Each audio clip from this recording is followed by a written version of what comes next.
So I guess we'll start before the international break. You had a bit of a defensive crisis to fix severe on. Has there been any positive news on that front in the week since? Yeah, we kept a clean sheet. So I think the boys, all things considered, was a really good clean sheet. And with the back four that haven't really played too much together. So on the back of that was a real positive. And we're trying to get the boys back fit. It's obviously important that we try to get the boys back fit. Rav's trained with us in a small capacity this week so far, so he's made a good step towards that. And Riley's trained as well a little bit with us as well, so that's two going in the right direction. We'll see for Saturday. It's a bit of a step for that, but we'll see anyway. We've got a couple of days. And have there been any other injury updates or returns? In terms of attacking play in the last game, there was a lack of chances created, you could say. Has that been something that's been in focus over the international break? Nah, that was a totally one-off game, that one.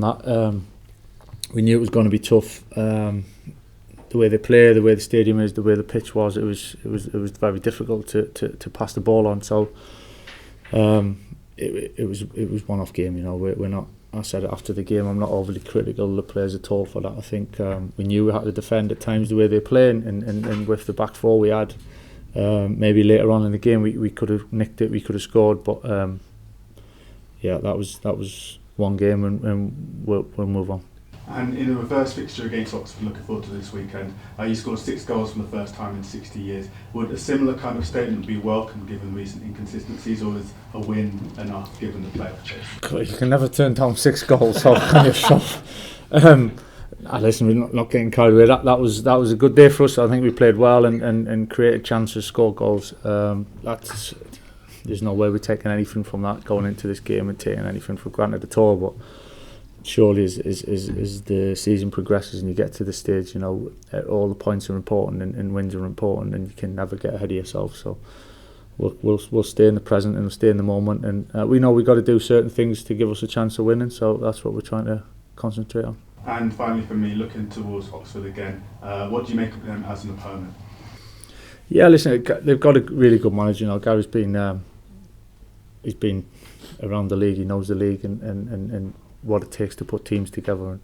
And had a run of good results, and then similar to ourselves, had a run where it was difficult to get a win, and that's this league. So they've had a really good result last time out to give them a boost, and we'll expect their best version. So.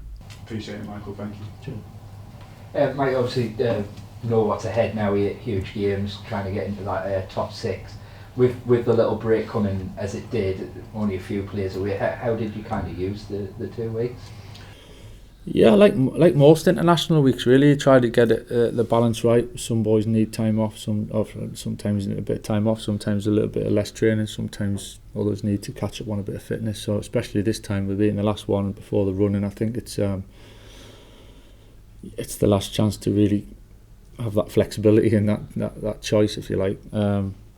But yeah, we trained a bit last week. The boys had a few days off over the weekend and trained all week coming into this. So gradually got the lads back from internationals in different ways and kind of reset, if you like, over today and tomorrow, reset and going into Saturday, and no distractions now before the end of the season. Yeah, and how's the mood around the place? How are the players obviously heading into what is a crucial period?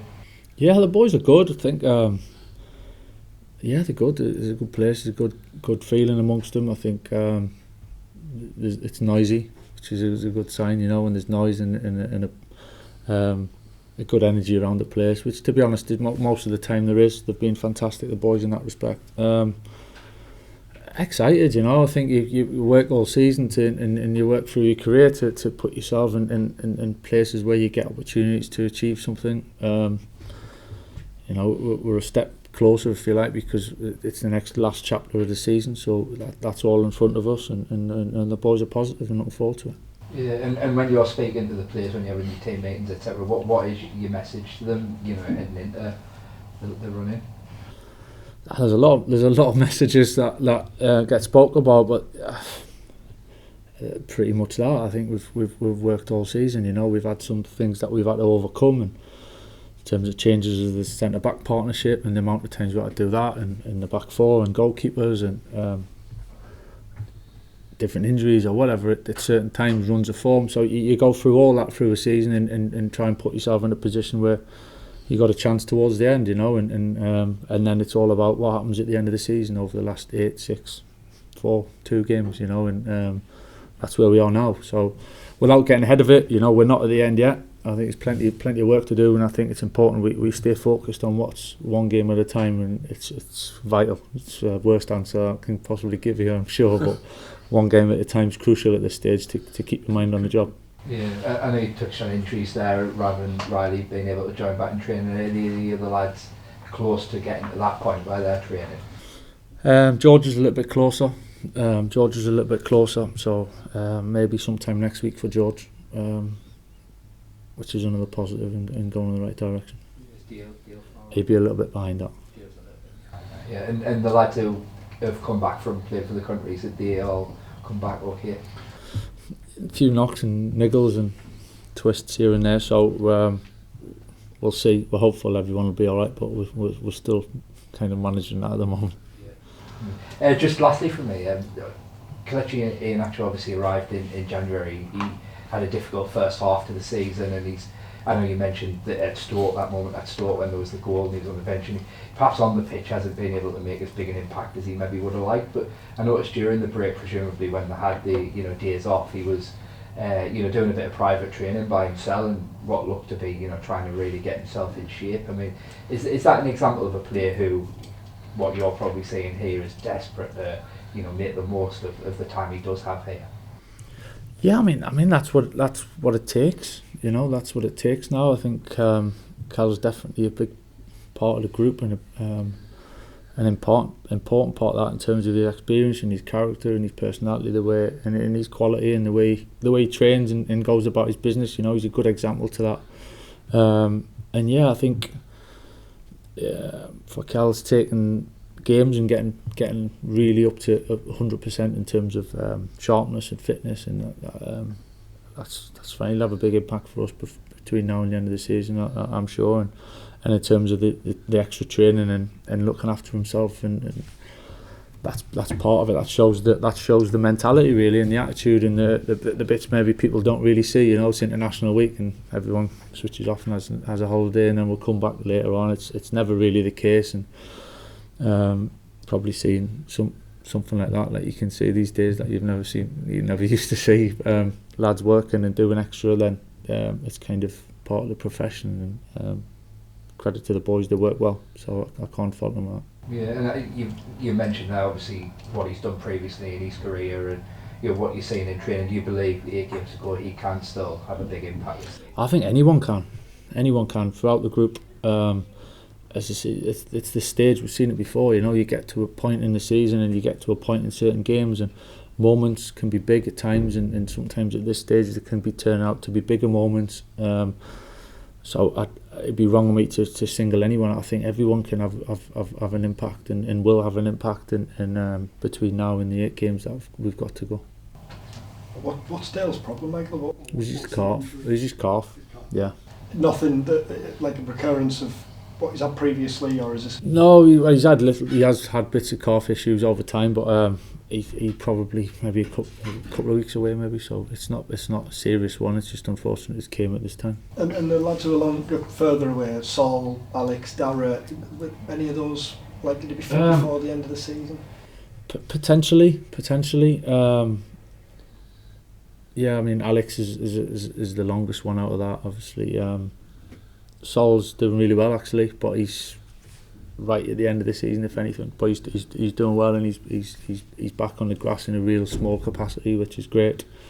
And Dara's working his way back, and at the moment largely positive. So we'll just give him the time and the patience really. But so we'll see. There's still half a chance.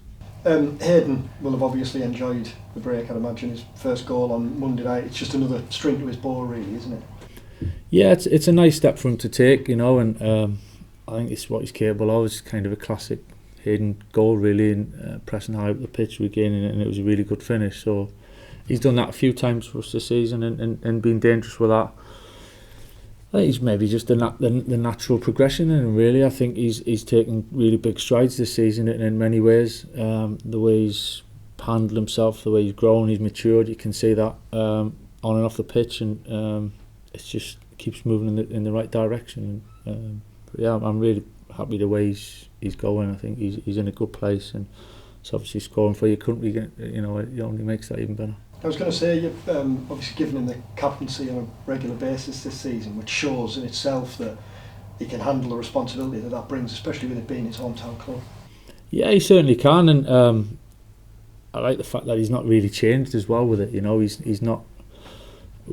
I made him captain in certain games because of, you know, how he plays, how he is, how he takes the responsibility, and he's very different to others in terms of Luke Ayling, who's had it at times, and obviously Johnny, who's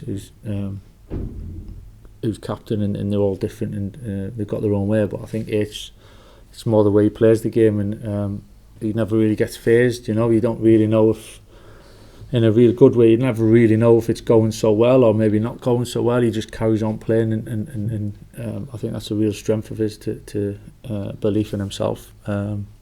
And he's got that real good presence about him, you know, and sends a bit of calmness through the team when he's there. I think you can feel that the boys trust him a lot, so it's a good thing to have at still such a young age. There's been a bit of transfer speculation over the course of the last couple of weeks. Is that just inevitable, given that he's a England under 21 international playing regularly for him?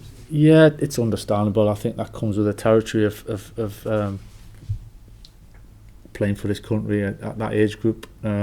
In the league that we're in, you know, at the moment, and it's only natural. I wouldn't really expect anything else. And that won't distract him? It hasn't distracted him. He's probably had it for a while. I don't necessarily read it and know all of it, what he's been linked with and that, but over time it's happened, and it's never affected him one bit. And just one more in terms of players, like taking the next step, progressing. Finn Azaz has done really well for Ireland as well, which must be pleasing. So I'd imagine he's come back with a real spring in his step. Yeah, it's similar to H in many ways. I think going away and having that impact and having a good couple of weeks playing for your country, especially for Finn, with the national team, I think it's a massive boost for him, and he's capable of doing that. You know, we've seen what he's capable and what he can achieve, but to go and do it on that stage is great for him. And yeah, he's come back. As I said, similar to H, you wouldn't necessarily know, and it's not all singing, all dancing, or big smiles. It's just getting on with business, and it's quite a good way to be. You've said a few times, like, allude to the fact that putting the ball in the net's the hardest thing as a player, or the pressure of producing in the front third. Obviously Finn's numbers this year are unrivalled, I think, in the Championship. Just how impressive is that? It is, yeah, for someone like me who couldn't do it.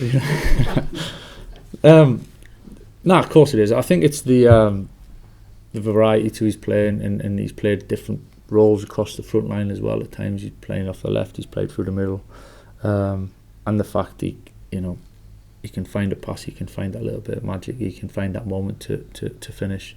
He's probably frustrated and a little bit disappointed that he maybe hasn't even had more than that, knowing what Finn's like. So it's a really good sign, and it's just what he's capable of. You know, he's dangerous, and I think when you're in that position, that sometimes things are going to go for you. Sometimes teams stop you and make a big effort to stop you, or it doesn't quite go in, and that's understandable as well, you know. And you just got to have that patience and that belief to keep going. And I think over the course of the season, he's done terrific, and he's in a good spot right now.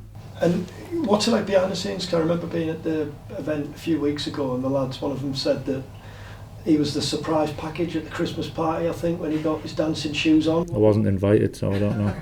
What's he like behind the scenes? I've never seen him dance anyway. Yeah, he's hugely driven, Finn. Actually, he's really motivated to do well, and which is great. You know, he wants information, he wants to learn, he wants to improve, wants to work. Sometimes you've got to hold him back a little bit because he wants it, and he's so keen, which is fantastic attitude to have. And yeah, in the end, you get rewards for the work that you put in, you know. And at the moment, he's doing really well.